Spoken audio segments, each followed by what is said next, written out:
हमेशा से ही पेंटर बनना चाहती थी, पर उसके माँ और पिताजी ने उसको कभी भी इस चीज के लिए सपोर्ट नहीं किया और उसकी शादी नीरव से हो गई। नीरव रजनी को बहुत प्यार करता था, पर रजनी हमेशा चुपचाप ही रहती। वो इस शादी से खुश नहीं थी। वो ये शादी नहीं करना चाहती थी। उसे तो हमेशा से पेंटर जो बनना था। अपने इस सपने को वो नहीं पूरा कर पाई, इसलिए वो हमेशा उदास रहती थी। रजनी, बहुत ही बढ़िया फिल्म लगी है, कल देखने चले? नहीं जी, कल मुझे बहुत काम है, मैं नहीं जा पाऊंगी। अच्छा तो कोई बात नहीं, संडे को चलते हैं। देखिए, मुझे फिल्म देखना पसंद नहीं है, आपको जाना है तो चले जाइए। नीरव को मना करके रजनी वहाँ से चली जाती है और अपने बैग को खोलकर उसमें बंद पड़े ब्रश और कलर्स को देखकर रोने लगती है। रजनी, चलो ना कहीं बाहर खाने चलते हैं, कुछ तुम्हारी पसंद का। जी, मुझे नहीं जाना, मेरी तबीयत ठीक नहीं है। रजनी वहाँ से चली जाती है। नीरव को समझ नहीं आता कि रजनी उससे इतना दूर क्यों रहती है। वो जब भी उसके साथ वक्त बिताना चाहता है, रजनी कोई ना कोई बहाना बना देती है। एक दिन घर पर कोई नहीं था। रजनी घर का सारा काम जल्दी से खत्म कर लेती है। घर पर अकेले होने के कारण वो सोचती है कि वो आज पेंटिंग करेगी। वो अपने कमरे में जाकर पेंट ब्रशेस और कलर्स निकालकर जैसे ही कलर मिक्स कर रही होती है कि दरवाजे पर बेल बज जाती है। अब कौन आ गया इस वक्त? इतनी मुश्किल से तो मुझे पेंट करने का मौका मिला है। रजनी दरवाजा खोलती है तो उसकी सास अपनी सहेलियों के साथ खड़ी होती है और सब घर के अंदर आ जाते हैं। अरे बहू, सबको शरबत बनाकर पिला दे, बाहर तो बड़ी गर्मी है। उफ। जी। रजनी पेंट ना कर पाने से उदास हो जाती है। उसे गुस्सा भी आ रहा होता है कि उसने इस शादी के लिए हाँ क्यों कह दी। वो रसोई में जा रही होती है कि उसकी सास उसे रोकती है। बहू, सबके खाने का भी इंतजाम कर लेना, आज का लंच तो ये सब यहीं करेगी। हाँ। रजनी बिना कुछ कहे रसोई में चली जाती है। सबके लिए खाना बनाती है।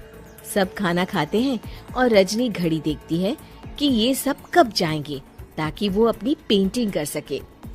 जब शाम होती है तब सब चले जाते हैं अपने घर। अरे बहू, सब तेरे खाने की तो बहुत तारीफ कर रहे थे, सबको बहुत अच्छा लगा खाना। आपको मुझे सुबह बताना चाहिए था ना कि आपकी सहेलियां आ रही हैं।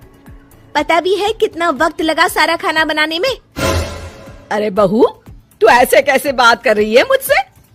तो और कैसे बात करूं? मैं इस घर की कोई नौकरानी नहीं हूँ कि इतना काम करूंगी। रजनी अपने कमरे में जाकर दरवाजा बंद कर लेती है। शाम को जब नीरव आता है तो उसकी माँ उसे पूरी घटना के बारे में बताती है। क्या रजनी ने आपसे इस तरह बात की माँ? हाँ, और पता नहीं उसे क्या हो गया है, शाम से बाहर भी नहीं आई है।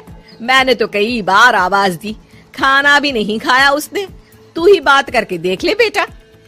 नीरव अपने कमरे का दरवाजा खटखटाता है। रजनी, दरवाजा खोलो, मैं हूँ। रजनी दरवाजा खोलती है और फिर वापस जाकर अपने बिस्तर पर लेट जाती है। रजनी, माँ से बात करने का ये क्या तरीका है? मैंने कोई गलत बात नहीं की है। अरे तुम क्यों ऐसे बर्ताव कर रही हो सबके साथ? क्या तुम इस शादी से खुश नहीं हो? रजनी कुछ नहीं बोलती। अरे बताओ मुझे रजनी, क्या ये शादी तुम्हारी मर्जी के खिलाफ हुई है? हाँ, मैं ये शादी कभी नहीं करना चाहती थी। तुमसे क्या, मैं किसी से भी शादी नहीं करना चाहती थी। रजनी रोने लगती है। चुप हो जाओ रजनी, बताओ मुझे, तुम क्यों नहीं करना चाहती थी शादी? रजनी बेड के नीचे से अपने पेंटिंग्स, कलर्स, ब्रश, पेपर्स निकालती है। इतने में उसकी सास भी कमरे में आ जाती है।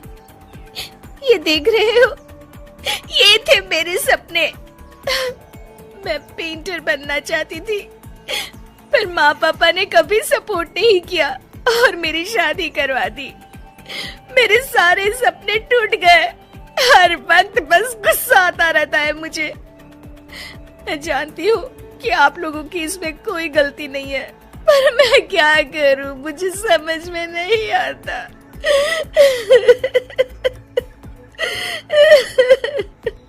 रजनी फूट फूट कर रोने लगती है। मुझे माफ कर दीजिए, आप दोनों के साथ मैं बहुत बुरा बर्ताव कर रही हूँ। अरे रजनी बेटा, चुप हो जाओ तुम। नीरव पानी लेकर आता है। ये लो पानी पियो और शांत हो जाओ। रजनी पानी पीती है और उसकी सास पेंटिंग्स देख रही होती है। अरे नीरव, हमें तो पता ही नहीं था कि हमारी बहू कलाकार है। अरे कितनी अच्छी पेंटिंग्स बनाई है, देखो तो।